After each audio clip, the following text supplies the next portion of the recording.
Yeah, these really are despicable people. They've got the bioethicist movement that says, well, Daschle wrote in a book, if you're old, you're supposed to go blind and die. You're not going to get health care. I mean, he said that because humans are bad. And you're right, got to kill your animals. No more dogs, no more cats. Basset hounds will be extinct, German shepherds. Nothing we made, nothing we bred will stay. Everything will die. They will kill all your cats, kill all your dogs. Again, it's hard for people to believe Jeffrey Dahmer grabbed people off the street and injected them with acid in the brain. But he existed. The real Jeffrey Dahmers get power. They con well-meaning people to help them. Sir, one more segment. Let's plug your website and what you guys are doing and how we can stop the auxiliary groups of PETA that are more mainstream. And how do we stop them killing people's dogs and cats? The good old folks at New Silver Solution. And the website is supernaturalsilver.com. Supernaturalsilver.com. This is something that kills bacteria, viruses, you name it, well documented. They've got it down to a super small nano-sized particle.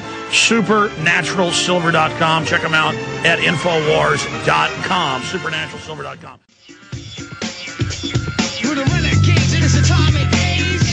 David Martosko is our guest. Folks, I found reality is so much weirder than you can even imagine. I mean, listen, I thought my girlfriend I couldn't believe it, but I knew she was a serious person. And then, she even showed me a shoebox of her in USA Today and the, things she did with PETA. They used her for media. She had a degree in that. And then years later, everything she talked about started coming out in the news. In fact, David, didn't they just catch one of them like a year ago, throwing hundreds of animals in a trash can illegally? I mean, these are ghoulish, crazy people, and they're so crazy, people can't believe they're really doing this.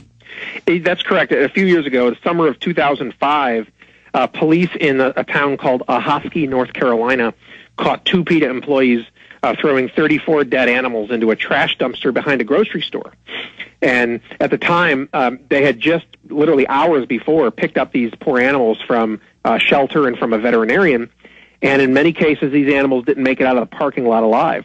They were killed in the back of the van and then tossed into a dumpster. But that's what I mean. They're like grave diggers. It really is pretty sick, frankly. Did you know that PETA has taken a $9,700 tax deduction for a giant walk-in freezer at its headquarters building? And in the trial of those 2 employees, one of PETA's managers conceded that the walk-in freezer, and we're talking about a freezer bigger than my office, is just for storing dead bodies of animals. And they've got a crematory service that comes once a month to pick up the dead ones. But see, that's what I'm talking about. They're obsessed with death. I mean, my wife said, because she was just immediately in the upper sanctum of it, that it was humans are evil. We got to get rid of humans. This is just getting people ready for it. And you're right. PETA's early founders were big fans of the Earth First movement. And, their big campfire chant was, people are living who should be dead. This is the whole idea of forced extinction of a large portion of humanity. And I think it would be a fair assumption to say that one of PETA's goals is to move humanity in that direction. But that's the big foundation goals, the Rockefeller Foundation. I was just researching Google. Most of their foundation money goes to helping Africans and sustainability. These people, everything I look into, it ends with these people. And PETA is just one extension of them. Like you said, isn't PETA involved advising some of the bigger animal groups? Well, PETA is one of the bigger animal groups itself, but it certainly is involved with advising a host of smaller ones around the world. And remember now, PETA is not just doing this domestically. They've got offices in England, in France, in Germany, in Hong Kong, in Australia. They're going global. So they are really trying to achieve the implementation of their agenda anywhere they can get a foot in the door. The only place that's seen fit to throw them out so far is the Philippines.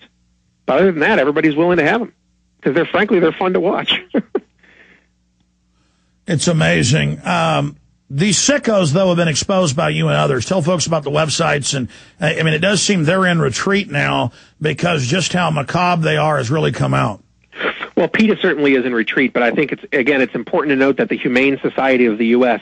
has been, picking up where PETA left off. This is just a richer smarter, more clever PETA. That's all it is. And it's not affiliated with any pet shelters anywhere.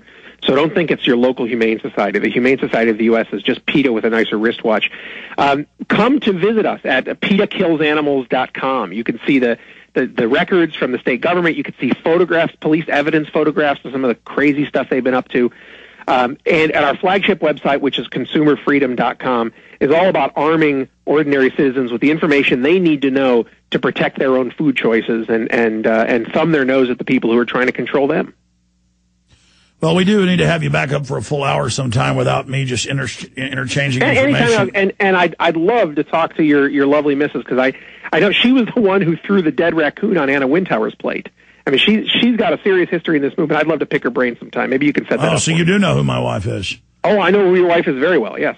I know her aliases, which I will not spew on the air out of respect.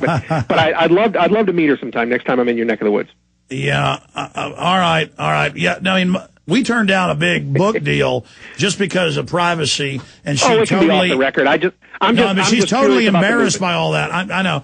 Well, when I think the book summary is what made its way around, and some of the things. But I mean, I told her when she was just my girlfriend 10 years ago, I said, don't do it. She was ready to do it because I said, people aren't going to believe this. Now is the time for her maybe to come public, because now a lot of it's come out. I mean, I told her, I said, no one's going to believe this. There's a lot of stuff I know people won't believe, so I don't cover it on air. Well, listen, we appreciate you and appreciate the work you're doing. Take care. Anytime. Take good care of yourself, everybody. You bet. Take care. Yeah, my wife was their attack dog. God, she's going to get mad if she hears this.